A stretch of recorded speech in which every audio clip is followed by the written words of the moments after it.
नमस्कार. सोसायटीमध्ये बसवलेल्या सोलर प्लांटच्या पॅनल क्लिनिंगसाठी आम्ही अत्यंत सोपी व कमी खर्चात अशी पद्धत आजमावली आहे. या ठिकाणी आम्ही ओव्हर टँकमध्ये जाण्याच्या पाईपला 2 वॉल बसवले आहेत. ज्यावेळी पॅनल क्लीन करायचे असतात त्यावेळी टँकमध्ये जाणारा वॉल बंद करून क्लिनिंगसाठी लावलेला फ्लेक्झिबल पाईपचा वॉल ओपन करून पॅनल क्लीन करून घेतो. 10 ते 15 मिनिटात आमचा 15 किलोवॅटचा प्लांट पूर्ण साफ होतो.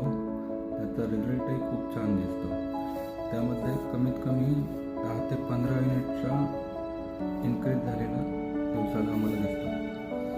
आणि आम्हाला स्प्रिंकलर लावण्यासाठी खर्च सांगितला तर 15 ते 20 हजार.